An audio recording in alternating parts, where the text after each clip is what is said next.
প্রথমত এই আয়াতে একটি ভয়াবহ সতর্কবাণীর প্রতিশ্রুতি দেওয়া হয়েছে, কারণ এই আয়াতে আল্লাহ বলছেন ক্ষতির কথা, ভয়াবহ ক্ষতির কথা সমগ্র মানবতার বিরুদ্ধে। আল্লাহ তাআলা সমগ্র মানবজাতির উদ্দেশ্যে একত্রে ক্ষতির কথা বলেছেন, তারা ছাড়া যারা এই 4টি গুণাবলী নিয়ে আল্লাহর কাছে ফিরে আসে। এটাই তিনি এখানে বলছেন। এরপর তিনি বলছেন বিচারের দিনে মুক্তি পাওয়ার উপায় হলো এই 4টি বিষয়কে আঁকড়ে ধরা। এই 4টি কাজ ঠিকভাবে করলে বিচারের দিনে আপনি বেঁচে যাবেন, আর যদি না করেন আপনি সমস্যায় পড়বেন। ভাষার মাধুর্যতার কারণে এটা এত সুন্দরভাবে উপস্থাপিত হয়েছে, সুবহানাল্লাহ।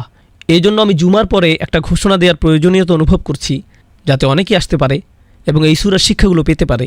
কারণ বিভিন্ন দিক থেকে দেখলে এটা সমগ্র কুরআনেরই একটা সারমর্ম, আর নানাভাবে এটা ইসলামেরও সারমর্ম, এটা রাসূলুল্লাহ সাল্লাল্লাহু আলাইহি সাল্লামের সুন্নাতের সারমর্ম। এই জন্য এই সূরাটিকে অত্যন্ত গুরুত্ব দেওয়া হয়েছে। এতে মাত্র 3টি আয়াত রয়েছে, খুবই ছোট একটি সূরা। এটা এতই সহজ যে যে কোনো বাচ্চাও এটা মুখস্থ করতে পারে, কিন্তু এর উপর এত গবেষণা হয়েছে যা অসামান্য। এটা নিয়ে অনেক কাজ করা হয়েছে। এখন এই আলোচনার প্রেক্ষিতে বলে রাখি, বিগত সূরাগুলোয় আল্লাহ মানুষদের কথা বলেছেন। যেমন ধরুন কয়েক সেশন আগে আমরা পড়েছি, ইয়া আইয়ুহাল ইনসান মা গাররাকা বিরব্বিকাল কারীম, হে মানবজাতি কি তোমাদেরকে ভ্রষ্ট করেছে, কি সে তোমাদেরকে মহামহিম পালনকর্তা থেকে বিভ্রান্ত করলো, এমন কি আছে যা তোমাকে উদাসীন করেছে। অন্য জায়গায় এসেছে আলহাকুমুত তাকাসুর। আল্লাহ এই সূরায় সরাসরি মানবজাতিকে অভিযোগ করে বলছেন, কি তোমাকে বিভ্রান্ত করলো, কি তোমাকে মহামহিম রব থেকে দূরে সরিয়ে রাখলো। এরপর আল্লাহ বলছেন, ইয়া আইয়ুহাল ইনসানু ইন্নাকা কাদিহুন ইলা রাব্বিকা কাদহান ফামুলাকিহ, হে ভুলোমানা মানুষ, তুমি তোমার প্রভু থেকে ক্রমেই দূরে সরে যাচ্ছ। তুমি পছন্দ করো বা না করো, একদিন না একদিন অবশ্যই তোমাকে তার সামনে দাঁড়াতে হবে, এড়ানোর কোনো সুযোগ নেই। তুমি এ সম্পর্কে উদাসীন থাকলেও তোমাকে এর মুখোমুখি হতেই হবে। এরপর তিনি মানুষদের উদ্দেশ্যে বলছেন, খলাকনাল ইনসানা ফি কাবাদ, নিশ্চয়ই আমি মানুষকে শ্রম নির্ভর রূপে সৃষ্টি করেছি। মানুষের জীবন পুরোটাই কাজের মধ্য দিয়ে যায়। তুমি মুসলিম হয়ে বাঁচো অথবা কাফির হয়ে বাঁচো, তোমাকে কাজ করতেই হবে। তোমাকে অবশ্যই নানান সমস্যায় পড়তে হবে, তোমাকে জীবনে নানা পরিস্থিতির মুখোমুখি হতে হবে। সুতরাং যেহেতু আমাদের জীবনে আমরা নানা প্রতিকূলতায় পড়ি, তাহলে আমরা এমন কাজ কেন করব না যাতে এই জীবন এবং পরের জীবনেও আমরা স্বাচ্ছন্দ্যে থাকতে পারি। এখানে কষ্ট করে এখানে ভোগ করার চেয়ে উভয় জীবনেই যাতে আমরা ভালো থাকতে পারি। আপনি কেন মৃত্যুর পরের জীবন নিয়ে ভাববেন? আল্লাহ বলেন, লাকাদ খলাকনাল ইনসানা ফি আহসানি তাকওয়িম। কয়েকটি সূরা পরে আল্লাহ বলছেন, অবশ্যই আমি মানুষকে সৃষ্টি করেছি সর্বোত্তম গঠনে। আমাদেরকে সফলতার জন্যই বানানো হয়েছে, কিন্তু দুর্ভাগ্যবশত আমরা সফল হতে পারছি না। এই সূরাতে এর কারণ উল্লেখ করা হয়েছে, আর তা হলো ইন্নাল ইনসানা লাফি খুসর। সকল জাতির শ্রেষ্ঠ হওয়া সত্ত্বেও বেশিরভাগ মানুষই তার শ্রেষ্ঠত্ব ধরে রাখতে পারে না। আল্লাহ তাআলা কোরআনে বিভিন্ন জায়গায় মানুষের অবস্থা বোঝাতে ইন্নাল ইনসান এই বাক্যাংশ ব্যবহার করেছেন। কোরআনে ইন্নাল ইনসান শুধু এখানেই ব্যবহৃত হয়নি, মানুষের ব্যাপারে এই সম্বোধন অনেক জায়গাতেই করা হয়েছে। ইন্নাল ইনসান এটা দিয়ে কী বোঝানো হয়েছে? মানব জাতি সন্দেহাতীতভাবে, এরপর অন্য কিছু একটা। আল্লাহ এরপর কিছু বলেছেন, কোনো একটা অবস্থার কথা বলেছেন। আমরা কোরআনে বেশ কয়েকটি জায়গায় আল ইনসানুল কাফুরুম মুবিন এটা পেয়েছি। নিঃসন্দেহে মানুষ সুস্পষ্ট ও পরিষ্কারভাবে অকৃতজ্ঞ এবং তার রবের প্রতি চূড়ান্তভাবে অবাধ্য। আমরা আরও পেয়েছি ইন্নাল ইনসানা খুলিকা হালুআ ইজা মাসসাহু শাররু জাজুআ ওয়া ইজা মাসসাহুল খায়রু মানুআ ইল্লাল মুসাল্লিন। মানবজাতিকে দুর্বল করে সৃষ্টি করা হয়েছে, খুবই ভগ্ন। সামান্য ভালো কিছু হলেই সে আনন্দে উচ্ছ্বাসিত হয়ে পড়ে, সামান্য খারাপ কিছু হলেই সে সব আশা হারিয়ে ফেলে। আল্লাহ বলেন, কাল্লা ইন্নাল ইনসানা লা ইয়াতগা। কোনো সন্দেহ নেই যে একমাত্র মানুষই সত্যিকারভাবে অবাধ্য হয়, মানুষই কেবল আল্লাহর বিরুদ্ধাচারণ করে। আর এখানে ভাষার অন্তর্নিহিত অর্থ হলো অন্য কেউ এর জন্য দায়ী নয়। বলবেন না যে সমাজ আমাকে অবাধ্য করেছে, শয়তান আমাকে অবাধ্য করেছে, কেউ না, মানুষ নিজেই অবাধ্য হয়েছে। তারপর তিনি বলছেন, ইন্নাল ইনসানা লিরব্বিহি লাকানুদ। মানুষ আর তার রবের মধ্যকার সম্পর্কে বলা হয়েছে সে খুবই অকৃতজ্ঞ, সে অবাধ্য হয়, সে অকৃতজ্ঞ, সে দুর্বল, সে তার রবের বিরুদ্ধাচারণ করে। মানুষ সম্পর্কে এই সকল বর্ণনা এসেছে, কিন্তু এর পরিণাম কি? পরিণাম এখানেই বলা হয়েছে, ইন্নাল ইনসানা লাফি খুসর। এটা মানুষ সম্পর্কে কোনো অবস্থা নয়, এটা তার আচরণের কোনো বর্ণনা নয়, বরং এখানে পরিণাম বলা হচ্ছে। এই সকল দুর্ব্যবহারের ফলাফলস্বরূপ বলা হচ্ছে মানুষ নিঃসন্দেহে চরম ক্ষতির মধ্যে ডুবে আছে। এই সূরার আরও সামনের দিকে যাওয়ার আগে আরও একটি বিষয় এখানে লক্ষণীয়, তা হলো সাধারণ মূলনীতি আর ব্যতিক্রম এক নয়। এখানে ইল্লা শব্দটি ব্যবহৃত হয় যখন ইল্লা শব্দটি ব্যবহৃত হয় এর অর্থ হলো ব্যতীত। বাংলায় আমরা একে ব্যতীত বলি। বেশিরভাগ ক্ষেত্রে কি হয়? সংখ্যায় কোনটা বেশি হয়, সাধারণ মূলনীতি নাকি ব্যতিক্রম? সাধারণ মূলনীতি বেশি হয় আর ব্যতিক্রম খুবই কম দেখা যায়। আমরা বলি সে ছাড়া বাকি সবাই এসেছে। যখন আপনি বলেন যে সে ছাড়া, তার মানে খুব কম, একজন বা দুজন ছাড়া বাকি সবাই উপস্থিত। এখন এই সূরায় কোনটি মূলনীতি, কোনটিতে বেশিরভাগ অবস্থা বোঝাচ্ছে? ওয়াল আসর ইন্নাল ইনসানা লাফি খুসর, এটাই এখানে মূলনীতি। মানুষ মূলত ক্ষতির মধ্যে ডুবে আছে। তাহলে ব্যতিক্রম কি? তারা ছাড়া, ইল্লাল্লাযীনা আমানু ওয়া আমিলুস সলিহাতি ওয়া তাওয়াসাউ বিল হাক্কি ওয়া তাওয়াসাউ বিস সবর, যারা ঈমান আনে, সৎ কাজ করে ইত্যাদি। এসব ব্যতিক্রম উল্লেখ করার মাধ্যমে আমরা বুঝতে পারি এখানে অনেক মানুষের কথা বলা হচ্ছে না, এখানে খুব কম মানুষের কথা বলা হচ্ছে। মানুষের মধ্যে বেশিরভাগ ক্ষতির মধ্যে ডুবে আছে, এটাই হলো মূলনীতি। আর ব্যতিক্রম থাকবে খুব কম। আল্লাহ তাআলা আমাদের সেই ব্যতিক্রমদের অন্তর্ভুক্ত করুন। তাহলে আমরা জানলাম যে সূরা ৩ হচ্ছে তাফসীর ভঙ্গিতে বর্ণিত, আর এই সূরাটি হচ্ছে ইনজার অর্থাৎ সুসংবাদ বনাম সতর্কবাণী। আর এটি খুবই গুরুত্বপূর্ণ বিষয়। আরও একটি খুবই গুরুত্বপূর্ণ বিষয় হচ্ছে সূরা ৩-এ আজরের বর্ণনা এসেছে, ইল্লাল্লাযীনা আমানু ওয়া আমিলুস সলিহাতি ফালাহুম আজরু গায়রু মামনুন। এই সূরায় কোনো আজর নেই। আজর মানে হলো পুরস্কার। আল্লাহ বলেন তাদের এমন পুরস্কার দেওয়া হবে যার কোনো শেষ নেই, যার কখনোই ফুরাবে না। তখন তিনি এই শব্দটি ব্যবহার করেছেন। কিন্তু এই সূরায় কোনো পুরস্কারের বর্ণনা নেই। শুধু এটাই বলা হয়েছে যে এরা ছাড়া সব মানুষ অবশ্যই ক্ষতির মধ্যে আছে। কিন্তু তিনি বলেননি এই মানুষগুলো জান্নাতে যাবে এবং এই মানুষগুলো পুরস্কৃত হবে। তিনি এইভাবে বলেননি। তারা কি পাবে তার কোনো বর্ণনা নেই। শুধু বর্ণনা এসেছে এই মানুষগুলো ক্ষতিগ্রস্ত হয়েছে আর এরা বেঁচে গিয়েছে। এটা কেমন জানেন? বাংলায় আমরা এটাকে বলি পরীক্ষায় পাশ করা। কেউ পেল 85 আর কেউ পেল 95, কেউ বা পেল 100, কেউ পেল A, B, C, আবার কেউ কোনো মতে পাশ করলো তবে F পায়নি। F দিয়ে ফেল বুঝায়, তাই না? আপনাদের এখানে কি 33 পেলে পাশ হয়? আমি জানি না, কিন্তু 33 পেলে মূলত পাশ করা যায়। আপনি যদি 32 পান তাহলে আপনি ফেল করবেন। এখন আপনি যদি 30 পান কিংবা 25, 0 বা 10, তাহলে আপনি কোন গ্রেড পাবেন? F। এই সবই ফেল। শুধুমাত্র 33 বা এর বেশি পেলেই আপনি পাশ করবেন, ঠিক না? 33 বা তার বেশি। এই সূরায় পরীক্ষায় সেরা মার্কস পাওয়ার কথা বলা হচ্ছে না। অন্য সূরায় এটা এসেছে, সেখানে বলা হয়েছে জান্নাত কেমন, বাগানগুলো কেমন, সেখানকার ধন সম্পদ কেমন, এগুলো অন্য সূরায় আলোচনা হয়েছে। এই সূরার বিষয়বস্তু হলো কে ফেল না করে কোনো মতে পাশ করবে। আমি আপনাদেরকে এভাবে বললাম যাতে আপনারা সহজে বুঝতে পারেন। এই সূরায় বর্ণনা করা হয়েছে সবচেয়ে ন্যূনতম শেষ সীমা, যে কোনো মতে পাশ করেছে তার বিষয়ে। কারণ যে এই ন্যূনতম বিষয়গুলো পূরণ করতে পারেনি সে নিশ্চয়ই ক্ষতিগ্রস্ত।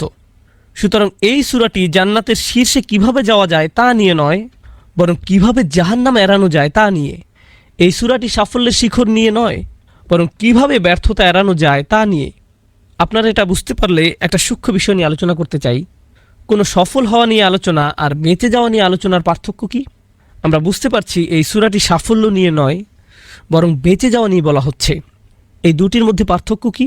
যখন আপনি বাঁচা মরার সন্ধিক্ষণে থাকেন তখন আপনি সব কিছু ভুলে যান। আপনি যদি ডুবে যান, আপনি যদি আগুন লাগা কোনো বিল্ডিংয়ে থাকেন, আপনি যদি কোনো বিপদের মুখোমুখি হন, যদি আপনার বেঁচে থাকাই সংকটে পড়ে যায়, আপনি সব কিছু ভুলে যান। যখন আপনার বেঁচে থাকাটাই সন্দেহে পড়ে যায়, তখন আপনি বড় সাফল্য নিয়ে কথা বলেন না, তখন আপনি অর্জন করা নিয়ে কথা বলেন না। আপনি হয়তো কোনো অফিসে চাকরি করেন, আপনি যদি আপনার বসের সাথে প্রমোশন নিয়ে আলাপ করেন, তাহলে সেটা কিসের আলাপ? সাফল্য। কিন্তু আপনি ধরুন একটা আগুনের মধ্যে আছেন, আপনি কি তখন বলেন যে আমি আগে প্রমোশন নিয়ে আলাপ করে নেই, আমি আগে ওটার সমাধান করি? এরকম কি কখনো হয়? হয় না। কারণ আপনি সাফল্য নিয়ে আলোচনা করেন না যতক্ষণ পর্যন্ত আপনার বেঁচে থাকা সুনিশ্চিত হয়। বুঝতে পারছেন? সুতরাং জান্নাতের শীর্ষে যাওয়া বা বড় সাফল্য নিয়ে আলোচনা করার আগে আমাদের নিশ্চিত করতে হবে যে আমরা ঠিক আছি, অন্তত পক্ষে আমরা বেঁচে আছি। এটাই এই সূরায় গুরুত্ব দিয়ে বলা হয়েছে। একদম ন্যূনতম, শুধু বেঁচে থাকা। বেঁচে থাকা যার জন্য দুষ্কর, সে যদি বেঁচে থাকা ছাড়া অন্য কিছু নিয়ে কথা বলে, এর কোনো অর্থ হয় না। মনে করুন আপনি একটা বিল্ডিং থেকে বের হতে চান। বিল্ডিংয়ে 4টি দরজা আছে এবং এদের প্রত্যেকটি বন্ধ। এই 4টি দরজা খোলার আগ পর্যন্ত আপনার অন্য কিছু নিয়ে ভাবা উচিত না। আর এগুলোই হলো সেই 4টি দরজা: আল ঈমান, আমিলুস সলিহাত, তাওয়াসাউ বিল হক, তাওয়াসাউ বিস-সবর। এগুলোই আপনার বেঁচে থাকার দরজা। আপনাকে এগুলো খুলতে হবে যাতে আপনি বেঁচে থাকতে পারেন। এই অনন্য সূরায় এটাই চিত্রিত করা হয়েছে। এই সূরাটি আরও একটি বিষয় প্রমাণ করে। আমি আপনাদের শুধু বলেছি যে এখানে 4টি শর্ত আছে। এই 4টি বিষয় থেকে আমরা এটাও বুঝতে পারি যে নিজের মতো করে ভালো থাকাই আপনার জন্য যথেষ্ট নয়। নিজে নিজে ভালো থাকা যথেষ্ট নয়। আমাদের দিন শুধু নিজেদের ভালো থাকতে বলে না, বরং অন্যদের ভালোটাও এখানে মুখ্য বিষয়। আর অন্যদের জন্য অন্যদের ভালো চাইবেন না, বরং আপনার নিজের জন্যই অন্যদের ভালো চাইতে হবে। এই সূরাটি হলো তার প্রমাণ। কিভাবে? কারণ আল্লাহ বলেন আপনি ক্ষতিগ্রস্ত হবেন যতক্ষণ না আপনি আল ঈমান আমিলুস সলিহাত করেন, যা নিজের জন্য। কিন্তু তাওয়াসাউ বিল হক, অন্যদের কাছে সত্য পৌঁছে দেয়া, একে অন্যকে সত্যের উপর অটল থাকতে বলা এবং ধৈর্য ধারণ করতে সাহায্য করা, এটা কি আপনার নিজের রইল? না, এটা অন্যদের জন্য। সুতরাং এটা প্রমাণ করে নিজেদেরকে বাঁচানোর জন্য অন্যদের জন্য কাজ করতে হবে। শাওকানি রাহমাহুল্লাহ এই সূরার উপর মন্তব্য করেছেন, আদ-দাআ ইলা দ্বীন ওয়া নাসিহা ফিদ-দ্বীন ওয়া আমরু বিল মারুফ ওয়ান নাহি আনিল মুনকার। এই তাওয়াসাউ বিস-সবর দিয়ে কি বোঝানো হচ্ছে? আপনি মানুষকে দ্বীনের দাওয়াত দিন, আপনি মানুষকে ভালো পরামর্শ ও উপদেশ দিচ্ছেন, এটাও তাওয়াসাউ বিস-সবর।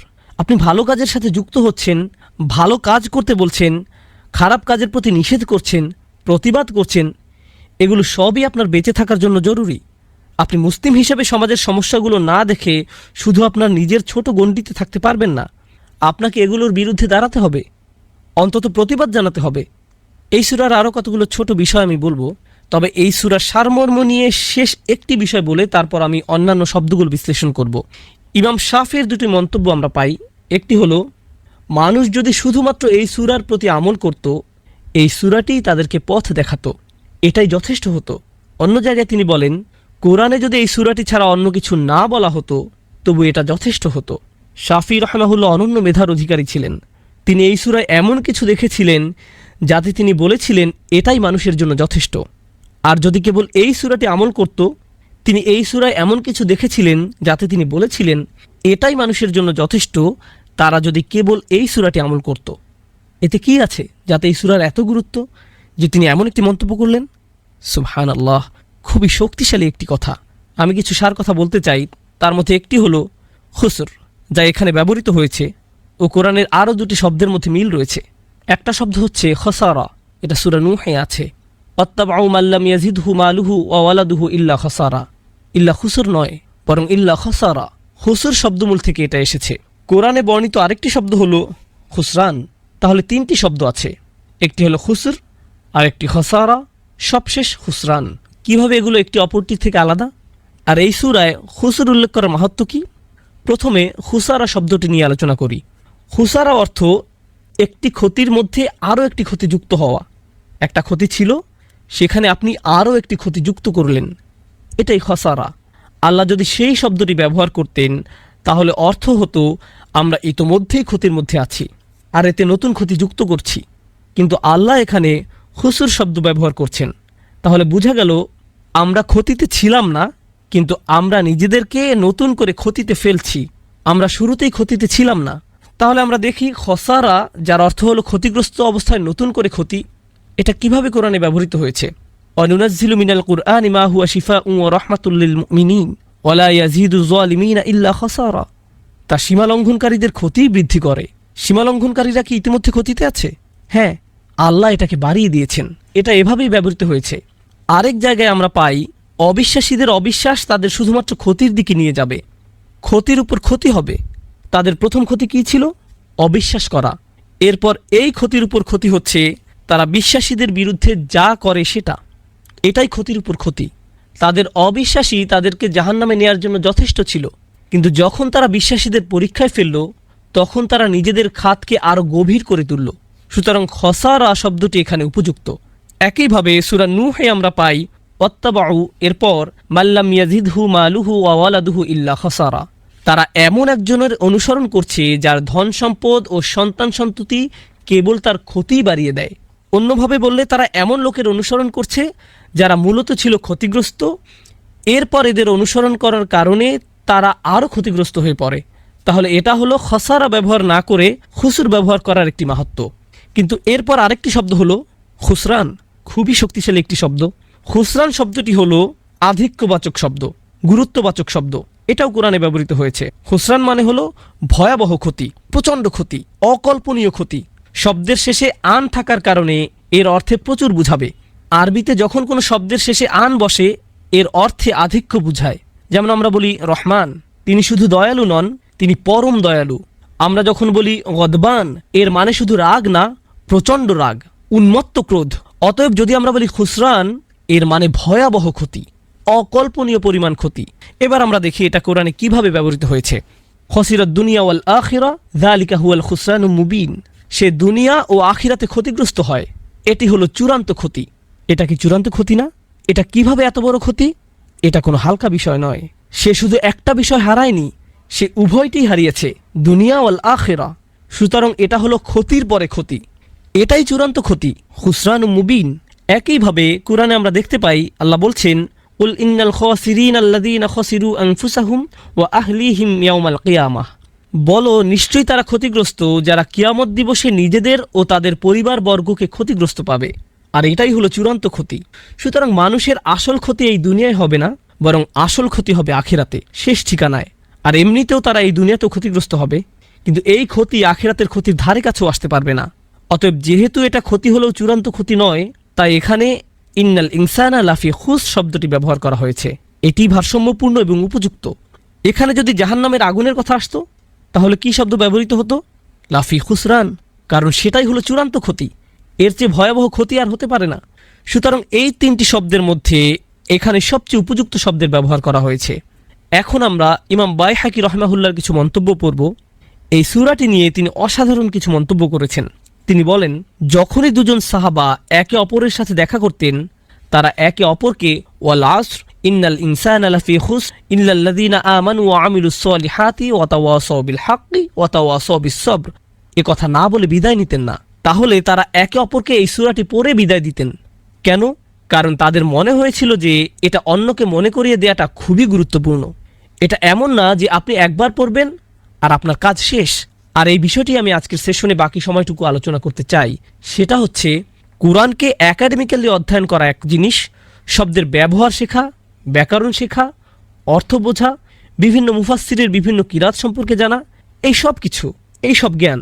যখন আপনি তথ্যগত পড়াশোনার দিকে বেশি ঝুঁকবেন, মাঝে মধ্যে এমন হতে পারে যে আপনি এর অন্তর্নিহিত শিক্ষাই ভুলে যান। দিন শেষে আল্লাহ এখানে আপনার আমার সাথে কথা বলছেন। আমাদের এই জ্ঞানগুলো নিতে হবে, আমাদের এই শিক্ষাগুলো নেয়ার চেষ্টা থাকতে হবে, আমাদেরকে কোরআনের গভীর জ্ঞান অর্জনের চেষ্টা করতে হবে। এটা কোরআনেরই শিক্ষা। কিন্তু আমাদের এটা ভুললে চলবে না যে দিন শেষে আল্লাহ আমাদের সাথে কথা বলছেন। যেমন কেউ বলে যে তিনি কি তোমার সাথে কথা বলেন, তিনি কি তোমাকে উপদেশ দেন? আর আল্লাহ এখানে অন্য কাউকে নিয়ে কথা বলছেন না, বরং তিনি আমাদের নিয়ে কথা বলছেন। এখানে আপনার কথাই বলা হচ্ছে। আল্লাহ এখানে আপনার কথা বলছেন, অন্য কারো না। এই বিষয়টি এই সূরার একটি বৈশিষ্ট্যকে তুলে ধরে। সেটা হলো মুখে বলা খুবই সহজ। এই সূরায় কি বলা হয়েছে, কি তুলে ধরা হয়েছে, যেটা আমি আজকে আপনাদের সামনে তুলে ধরবো ইনশাআল্লাহ। একই সাথে এর প্রতিটি ছোট অংশকে ভেঙে ভেঙে বিশ্লেষণ করব, কারণ এই সূরাটি এতটাই গুরুত্ববহ, এতটাই গুরুত্ববহ। সুতরাং আমি এর মূল কথাকে আপনাদের সাথে তুলে আনবো ইনশাআল্লাহ। প্রথমত আমরা সাফল্য ও বেঁচে থাকা এই দুটির পার্থক্য আলোচনা করেছি। আমরা বেঁচে থাকা নিয়ে কিছুটা আলোচনা করেছি, কিন্তু সাফল্য নিয়ে এখনো আলোচনা করিনি। প্রত্যেকটি মানুষই জানে সফল হওয়া বলতে কি বোঝায়, প্রত্যেকেই জানে। এই জন্য তাকে মুসলিম হতে হবে না। প্রত্যেক মাতৃভাষার মানুষই এ সম্পর্কে অবগত। প্রত্যেক সংস্কৃতি, প্রত্যেক সমাজ, প্রত্যেক পুরুষ, নারী বা শিশু তাদের মতো করে সফল হতে চায়। আপনার বাচ্চার জন্য এটা হতে পারে পরীক্ষায় খুব ভালো নম্বর পাওয়া, আপনার জন্য হয়তো এটা প্রমোশন পাওয়া বা চাকরি পাওয়া, কিংবা বর্তমানের চাইতে বেশি টাকা আয় করা, কিংবা নতুন গাড়ি কেনা, বা পছন্দের কাউকে বিয়ে করা, অথবা নতুন বাড়ি কেনা। এটা যাই হোক না কেন, কোনো না কোনোভাবে আপনি এটাকে সফলতা হিসেবে ধরে নিয়েছেন। যার এগুলো আছে, এরকম কাউকে দেখলে কোনো ভাবনা ছাড়াই তাকে দেখে আপনি মনে মনে বলেন, লোকটি বেশ সফল, উনি সফল মানুষ, সে কিভাবে এমন হলো। অন্যভাবে বললে, এটা হয়তো আপনি মুখে বলেন না, কিন্তু মনে মনে এটাই চলতে থাকে। আমি আপনাদের নিজেদের জন্য একটা পরীক্ষার কথা বলবো। আপনি হয়তো আপনার এলাকায় হাঁটতে বেরিয়েছেন, একটি খুব সুন্দর বাড়ি দেখলেন। এটা দেখে কি আপনার চোখ কয়েক সেকেন্ডের জন্য স্থির হয়ে যায়? কয়েক সেকেন্ডের জন্য আপনি হয়তো ওখান দিয়ে চলে যাচ্ছিলেন, কিন্তু তখনই দাঁড়িয়ে গেলেন, ওয়াও, এটা খুব সুন্দর। কারণ আপনি তখন ভাবতে থাকেন, ওই লোকটি সফলতার এক ধাপ পাড়ি দিয়েছে। এটা কিন্তু আমাদের মনের ভিতরে চলে, যা আমাদের আকাঙ্ক্ষিত বস্তু, সেটা পেলেই আমরা সফলতা মনে করি। আপনি হয়তো মসজিদের পার্কিং দিয়ে যাচ্ছিলেন, তখনই একটা চমৎকার গাড়ি দেখলেন, খুবই সুন্দর একটা গাড়ি। আপনার চোখ কি কিছু সময়ের জন্য স্থির হয়ে যায়? এবং এটার ডিজাইন খুব খুঁটিয়ে একটু দেখেন, নেভিগেশনটা দেখে ওয়াও, এটা খুবই সুন্দর, আপনার চোখ এতে চলে যায়। আপনি মনে মনে ভাবেন এটাই সফলতা। ধার্মিক হিসেবে আপনি হয়তো বলবেন, না, জান্নাত পাওয়াই হলো সফলতা। আমরা জানি দুনিয়া কোনো সফলতা না। এমন কিছু দেখে আপনি কি বলেন আমি সেটা বলছি না, আমি বলছি এগুলো দেখে আপনি কি ভাবেন তা নিয়ে।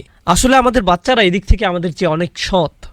আমি বাচ্চাদের উপর এই পরীক্ষাটা করেছি, আর আমাদের সবার জন্যই প্রযোজ্য এগুলো। আমি আমার বাচ্চাদের সাথে রাস্তা দিয়ে হাঁটছিলাম, আমরা রাস্তায় একজন ভিখারিকে দেখলাম। সে রাস্তার পাশে একটা বক্সের ভেতরে থাকে, আর তার পাশেই একটা বাড়ির দরজা আছে, আর সেই দরজায় একজন মানুষ দাঁড়ানো ছিল। ওই যে ওই বাড়িতে থাকে, খুবই ধনী মানুষ। এদের কাকে আপনার সফল মনে হয়? বাচ্চারা কি বলেছিল জানেন?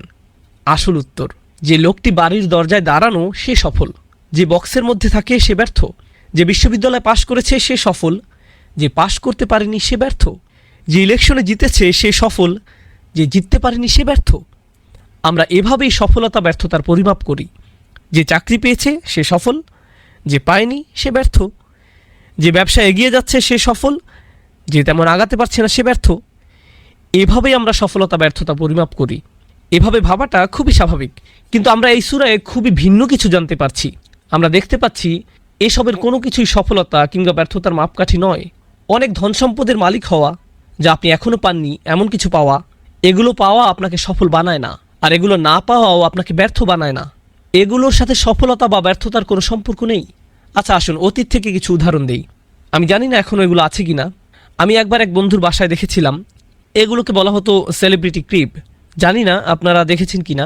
বিখ্যাত মানুষদের বাড়িতে এর আয়োজন করা হয়, তাদের বাড়ি দেখানো হতো, হয়তো সেটা কোটি টাকার বাড়ি। মুসা আলাহিসাল্লামের সময়ে প্রাচীন মিশরে এরকম সেলিব্রিটি ক্রিব কার ছিল? ফেরাউন। তার বাড়ি কয়েক মাইল দূর থেকেও দেখা যেত। সেটা এত সুন্দর ছিল যে এখনও সেই স্থাপত্য শৈলী আমাদের নজর কাড়ে। এর ভিত্তি খুবই মজবুত, এটা ইতিহাসের স্মৃতিস্তম্ভ। এটা ছিল তার ক্রিব। কিন্তু এরপরেও সে কি সফল? সে হলো ব্যর্থতার সেরা উদাহরণ। কেউ যদি অনেক টাকা জমাতে পারে, আমরা বলি সে খুব উন্নতি করেছে, তার কোনো ঋণ নেই, সে সফল মানুষ। সে হয়তো অবসরের জন্য খুব ভালো পরিকল্পনা করেছে। কোরআনে কারুনের কথা এসেছে, তার চাইতে বড় সম্পদশালী কি আর কেউ ছিল? তার মজুদের ঘরের চাবি রাখার জন্য আলাদা লোক ছিল। ধন সম্পদ এত বেশি ছিল যে ধন সম্পদ তো পরের কথা, সেটা মজুদের ঘরের চাবি রাখার জন্য কয়েকজন লোক থাকতো, সেটার তালা খোলার জন্য। সুবহানাল্লাহ। আরেকটি ব্যর্থতার বড় উদাহরণ। অপরদিকে দেখুন, কেউ যদি তার দেশ থেকে বহিষ্কৃত হয়, আমরা তাকে ব্যর্থ বলে ধরে নেই। এটা খুবই লজ্জাজনক ও অপমানজনক, তাই না? রাসূলুল্লাহ সাল্লাল্লাহু আলাইহি সাল্লাম কি তার নিজ ভূমি মক্কা থেকে বিতাড়িত হয়েছিলেন? হ্যাঁ, হয়েছিলেন। হয়তো আপনার বাড়ির আশেপাশেই কোনো গাছের গুঁড়ি আছে, কারো যদি থাকার জায়গা না থাকে আর সে যদি গাছের গুঁড়িতে থাকে, আপনি তাকে ব্যর্থ বলবেন। এটা খুবই দুঃখজনক। রাসূলুল্লাহ সাল্লাল্লাহু আলাইহি সাল্লাম গুহায় থাকতে বাধ্য হয়েছিলেন, কোনো প্লেট নেই, কোনো খাবার নেই, লতাপাতা খেয়ে। ইতিহাসের সেরা সফলতার উদাহরণ ছিল এটা। এখনকার সময় এরকম কাউকে দেখলে আপনি কখনোই সফলতা মনে করবেন না, এটা আপনার মাথায় আসবে না। কেউ যদি বাড়ি থেকে বহিষ্কৃত হয়, সে তখন রাস্তায় থাকে, এটা পরিষ্কার ব্যর্থতা। ইব্রাহিম আলাইহিসসালাম কি তার বাড়ি থেকে বিতাড়িত হয়েছিলেন? হ্যাঁ, হয়েছিলেন। এরপরেও মানব সভ্যতার ইতিহাসের সেরা সফলতার উদাহরণ এটা। আমরা এসব উদাহরণগুলো থেকে কি শিখছি? সেটা হলো, সফলতা ব্যর্থতা নিয়ে আমরা যেভাবে ভাবি, সেটা আল্লাহ যেভাবে আমাদেরকে ভাবাতে চান তার অনুরূপ নয়। এটা পুরোপুরি ভিন্ন। আর তারপর যখন আমরা আমাদের চিন্তাগুলোকে পুনরায় সাজাতে থাকি, আমরা দেখতে পাই আমাদের সমাজ খুবই সংকটে রয়েছে। আর এই সব কিছুই এই সূরার শিক্ষা। আজকের সমাজে, আজকের বিশ্বে কিছু বিষয়কে সফলতা হিসেবে ধরা হয়, আর আপনাকে একের পর এক বলা হয় এগুলোই হলো সফলতা। অন্যভাবে বললে, সফলতার ভুল সংজ্ঞা আপনার দিকে প্রতিনিয়ত তীরের মতো ছোড়া হচ্ছে। আপনি কিছুই করতে পারবেন না। আপনি হয়তো আপনার কম্পিউটার অন করেছেন, সেখানে আপনি দেখবেন অ্যাডে দেখাবে আপনার কোন ধরনের গাড়ি কেনা উচিত, আপনার কেমন হওয়া উচিত।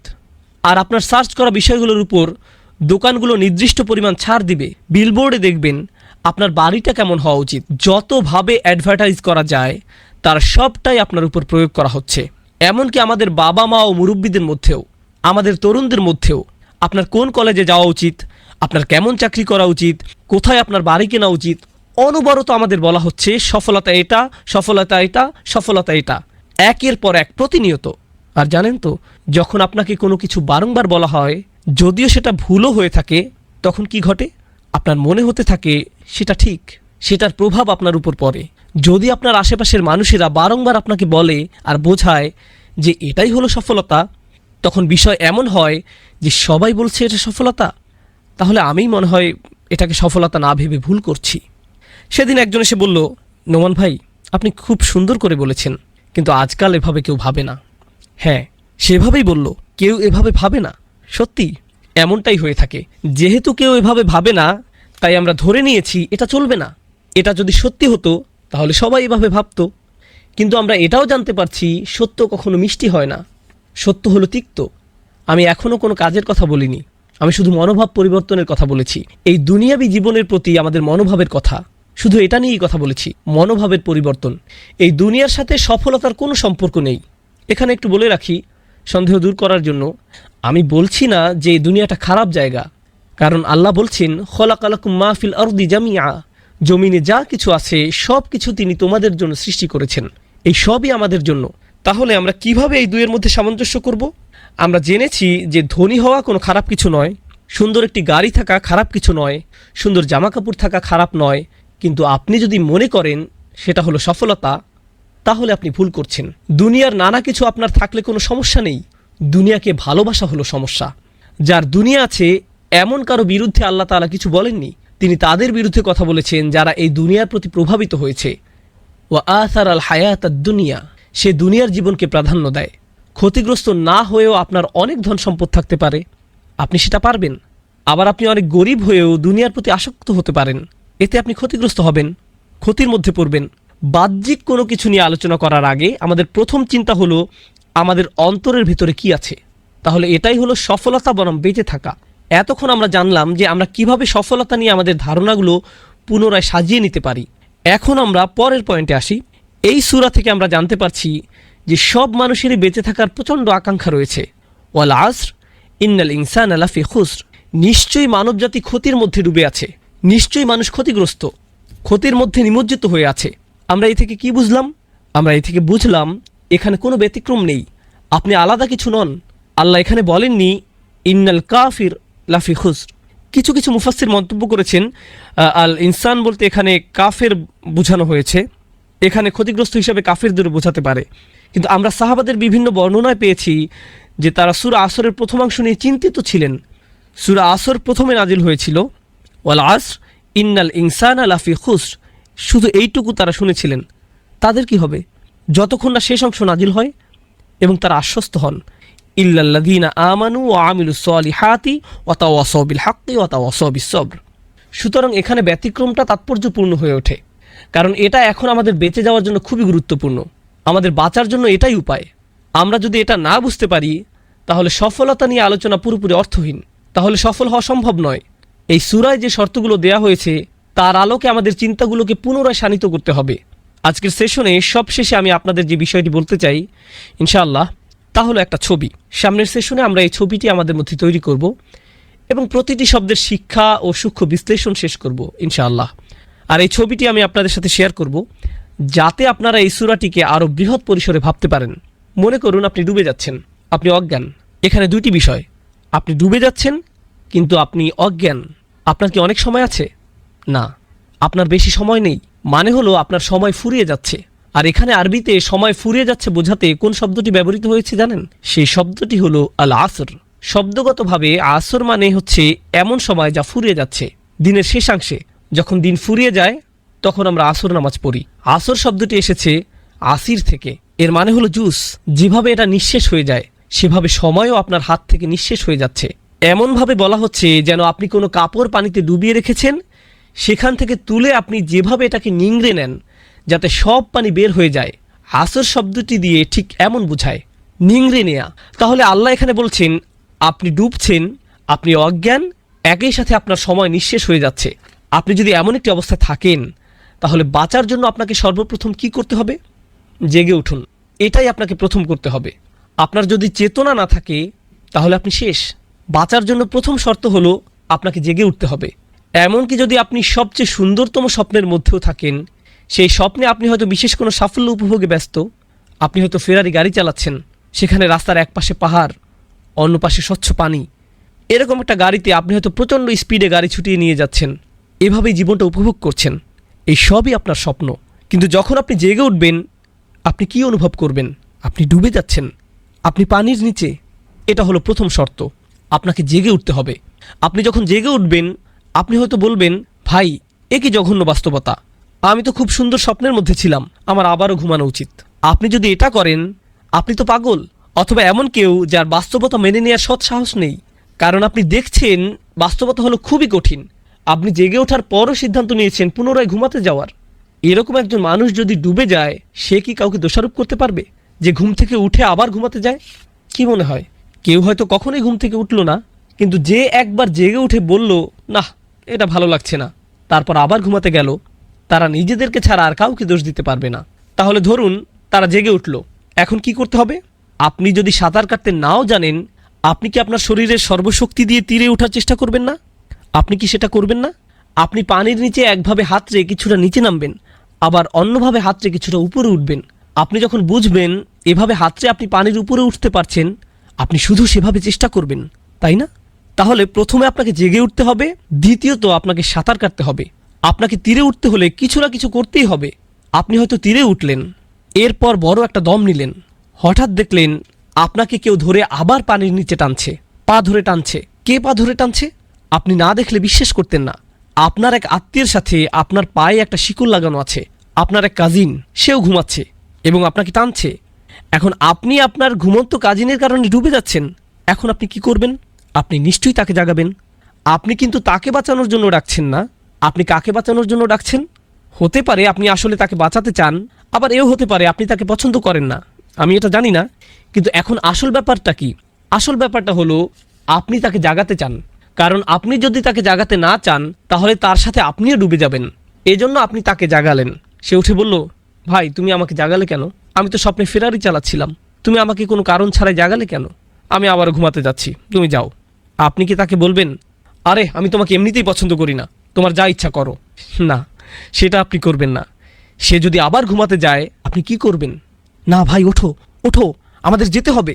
আপনি হাল ছাড়বেন না। আপনি এটা মানতে পারবেন না। যতক্ষণ না সে পুরোপুরি উঠে, ততক্ষণ আপনি তাকে উঠানোর জন্য চেষ্টা চালিয়ে যাবেন। সে উঠে বলল, আচ্ছা এখন কি করতে হবে? আপনি তাকে বললেন, চলো একসাথে সাঁতার কাটি। আপনারা একসাথে সাঁতার কাটছেন। এরপর দেখলেন এবার আপনাদের দাদি আপনাদের দুজনের পা টানছে। এরপর আপনার আন্টি, আপনার প্রতিবেশী, আপনার মেয়ে, আপনার ছেলে, এটা চলতেই থাকবে। এদেরকে বাঁচানোর জন্য 4টি ধাপ আছে। প্রথম হলো তাদের ঘুম ভাঙাতে হবে, তারপর তারা সাঁতার কাটবে, তারপর তারা অন্যদের বলবে তারাও শিকলে বাঁধা।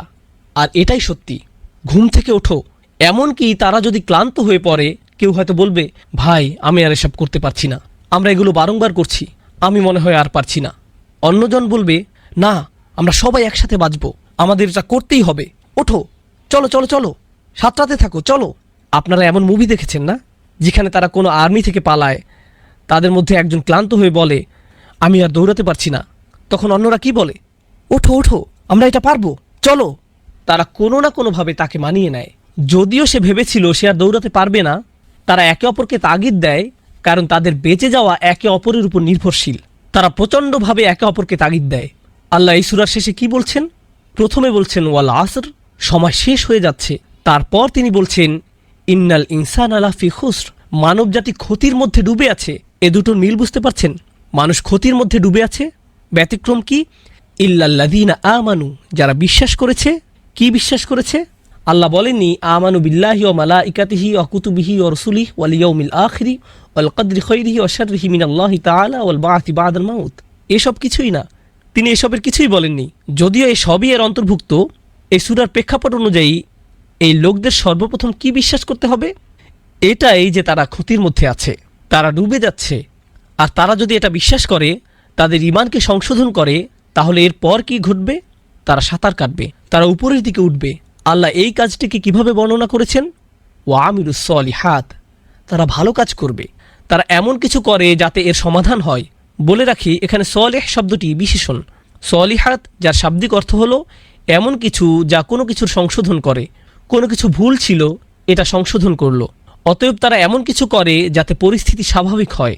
যেন তারা সাঁতার কাটতে শুরু করলো, কিন্তু যেহেতু তারা অন্যদের সাথে যুক্ত, তাদের কি করতে হবে? ওয়াতাওয়াসাউ বিল হক, তাদের অন্যদেরকেও সত্যের ব্যাপারে বলতে হবে। তারা এই সত্য সম্পর্কে জানলো, এটা কিন্তু খবরু আনিল হক নয়, তারা এই সত্য সম্পর্কে জানলো না, না না না, তাদেরকে অন্যদেরকে জাগাতে হবে। ওঠো ওঠো, সামনে চলো, বারংবার বারংবার তাওয়াসাউ, বারংবার তাওয়াসাউ শব্দ দিয়ে বারংবার বোঝাচ্ছে। বারংবার তারা বলে এটাই সত্য, এটাই সত্য, এটাই সত্য। কেন এমন করে? আপনি যাদেরকে বাঁচাতে চাচ্ছেন, আপনি যদি তাদেরকে 20 বা 30 মিনিটের জন্যও জাগান বা খুতবার সময়ে, বলুন তো খুতবার শেষে কি হবে? তারা আবার ঘুমিয়ে পড়বে, তারা আবার ডুবতে থাকবে। তাহলে আপনাকে কি করতে হবে? আপনাকে আবার তার কাছে যেতে হবে এবং জাগাতে হবে। তারপর তারা আবার ঘুমিয়ে পড়বে, আপনাকে আবারও তাকে জাগাতে হবে। এটাই হলো তাওয়াসাউ বিল হক। আর এটা করতে গিয়ে আপনিও ক্লান্ত হয়ে পড়তে পারেন, আপনি ধৈর্য হারাতে পারেন। এই জন্য আল্লাহ এটাও যোগ করেছেন ওয়াতাওয়াসাউ বিস সবর, আপনাকে চালিয়ে যেতে হবে। সবর মানে হলো ধারাবাহিকতা, অধ্যাবসায়, অনবরত করা, ধৈর্য ধরা। আপনাকে লেগে থাকতে হবে, আপনাকে চালিয়ে যেতে হবে, কারণ আপনার বেঁচে থাকা এর উপর নির্ভর করছে। দিন শেষে আপনি যদি এর সবগুলোই করেন, কিন্তু আপনার যদি ধৈর্য না থাকে এবং আপনি হাল ছেড়ে দেন, তাহলে কিন্তু আপনিও ডুবে যাবেন। তাহলে যদি ঈমান থাকে, আপনার যদি ভালো কাজ থাকে, আপনি মানুষদেরকে সত্য সম্পর্কে জানান, কিন্তু আপনার সবর নেই, তারপরেও আপনি ডুবে যাবেন। বাঁচার জন্য কয়টি শর্ত আপনাকে পূরণ করতে হবে? 4টি শর্তের সবগুলোই, 4টির সবগুলোই আপনাকে পূরণ করতে হবে। এগুলো গুরুত্ববহ, এগুলো প্রয়োজনীয়, তাই এগুলোর মধ্যে ওয়াও যুক্ত রয়েছে। এগুলোর মধ্যকার যৌক্তিক মিলটা বুঝতে পারছেন? ঈমান, আমিলুস সলিহাত, ওয়াতাওয়াসাউ বিল হক, ওয়াতাওয়াসাউ বিস সবর। এই পর্যন্ত অসাধারণভাবে এই সূরার বর্ণনা করা হয়েছে। এটাই হলো সূরা আসরের সার কথা। আল্লাহ তাআলা আমাদের নিজেদের বাঁচার কথা বলছেন, সত্যিকারেই জাহান্নাম থেকে আমাদের নিজেদের বাঁচার উপায় বলছেন, ভয়াবহ ক্ষতি থেকে আমাদের বাঁচার উপায়, এই দুনিয়াতে এবং পরবর্তী আখিরাতে। কিন্তু জেনে রাখুন, এই সূরাটি হলো এই দুনিয়া নিয়ে, মূলত এটি হলো এই দুনিয়া সম্পর্কে। আমরা এটা কিভাবে জানলাম? আল্লাহ তাআলা ওয়াল আসর শব্দটি ব্যবহার করেছেন। সময় ফুরিয়ে যাচ্ছে। কোথায় সময় শেষ হয়ে যায়? দুনিয়াতে নাকি আখিরাতে? এই দুনিয়াতে সময় শেষ হয়ে যায়, পরকালে কখনো সময় শেষ হবে না। ফি জান্নাতিন আও ফিন নারি আবাদা, হয় আপনি বাগানে প্রবেশ করবেন, না হয় আপনি অনন্তকালের জন্য আগুনে প্রবেশ করবেন। আল্লাহুম্মা লা তাজআলনা মিন আসহাবিন নার, আল্লাহ আমাদেরকে আগুনের অধিবাসী না করুন। শেষ কথা বলবো ইনশাআল্লাহ, এরপর আমি শেষ করব বিইজনিল্লাহ। এই সূরাটিতে আমি অনেক গুরুত্ব ও সময় দিয়েছি, কারণ আমি মনে করেছি এই শিক্ষাটি এতই শক্তিশালী এবং একই সাথে সংকটপূর্ণ যে আমাদের সবার পরিবারে এর উপলব্ধি আসা প্রয়োজন। আল্লাহি, এটা খুবই দুঃখজনক ঘটনা যে আমরা সবাই এই সূরাটি জানি, আবার উল্টো দিকে দেখুন, আপনার হয়তো মুভি দেখতে দেরি হয়ে যাচ্ছে, আর যদি তখন নামাজের সময় হয় বা আপনি হয়তো বাস্কেটবল খেলতে যাবেন, আপনি তাড়াতাড়ি নামাজটা শেষ করতে চান, আপনি তখন কি করেন? আপনি পড়েন ওয়াল আসর ইন্নাল ইনসানা লাফি খুসর, পুরোপুরি মুদ্রার উল্টো পিঠ, তাই না? ওয়াল আসর ইন্নাল ইনসানা, এটা পড়েন কারণ এটা খুব ছোট একটা সূরা, তাড়াতাড়ি পড়ে আপনি উঠে চলে যান, তাই না? আমাদের অনেকের বাসায় অনেক বড় করে বাধাই করা আছে ওয়াল আসর ইন্নাল ইনসানা লাফি খুসর, বড় টিভি স্ক্রিন বা ভিডিও গেম কনসোলের পাশেই টানানো। আমরা ঘন্টার পর ঘন্টা খেলি, আর পাশেই আমাদের মুখের সামনে লেখা নিশ্চয়ই মানুষ ক্ষতির মধ্যে আছে। আর সবচেয়ে বড় ক্ষতি কি? সময়। আর আমাদের সব সময়গুলো এসবে শেষ হয়ে যাচ্ছে। আমাদেরকে এই সূরাটি ভালোভাবে বুঝতে হবে, কারণ এটি সমগ্র কোরআনের সার কথা। আমি এখন এর সারাংশ আলোচনা করে আমার কথা শেষ করব। পুরো কোরআনের সার কথা হিসেবে এই সূরাটি যেভাবে এসেছে সেটা অনন্য। প্রথমত আল্লাহ শপথ করছেন, দ্বিতীয়ত এই সূরায় আল্লাহ বলছেন ইন্নাল ইনসানা লাফি খুসর, তিনি মানব জাতির ক্ষতি নিয়ে বলছেন। মানুষ ভয়াবহ সমস্যায় আছে, মানুষ যে ক্ষতির মধ্যে আছে, এটা কি আমাদের নবীজি সাল্লাল্লাহু আলাইহি সাল্লামের মূল শিক্ষার একটি নয়? তিনি যখন পাহাড় থেকে নেমে আসলেন, এসে মানুষদের এটাই বললেন। তিনি কি মানুষদের বিচারের দিন সম্পর্কে সতর্ক করেননি? তিনি কি মানুষদেরকে আসন্ন ভয়াবহ ক্ষতি সম্পর্কে অবগত করেননি? বলেননি যে তারা ক্ষতির মধ্যে আছে? তারা কথাগুলোর অন্যতম। এরপর এসেছে 4টি ব্যতিক্রম। সেগুলো কি? প্রথমত ঈমান। কোরআনে বেশিরভাগ জায়গায় কিসের কথা বলা হয়েছে? ঈমান। তারপর এটা বলেছে ভালো কাজ। প্রথমে ঈমান, তারপর কি? ভালো কাজ।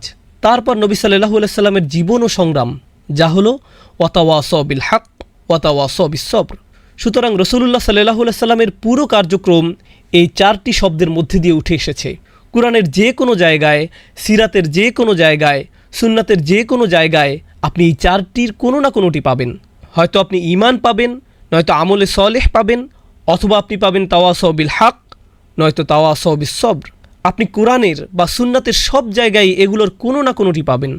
এগুলো হলো পুরো দ্বীনের সার কথা, যা খুবই অল্প কিছু শব্দের মধ্যে অলৌকিকভাবে উঠে এসেছে। আল্লাহ আমাদের সবাইকে পরিপূর্ণভাবে সূরা আসর এবং পুরো কোরআন বোঝার ও আত্মস্থ করার তৌফিক দিন। আল্লাহ তাআলা এর শক্তিশালী শিক্ষাগুলো আমাদের অন্তরে দৃঢ়ভাবে গেঁথে দিন এবং তা যেন আমরা অন্যদের মাঝে ছড়িয়ে দিতে পারি, বিশেষ করে পরিবার ও বন্ধুদের মাঝে, যাতে এটা তাদের অন্তরে ঢুকে যায়। বারাকাল্লাহু লি ওয়া লাকুম ফিল কুরআনিল হাকিম ওয়া নাফা'নি ওয়া ইয়্যাকুম বিল আয়াতি ওয়া যিকরিল হাকিম। আসসালামু আলাইকুম ওয়া রাহমাতুল্লাহি ওয়া বারাকাতুহু।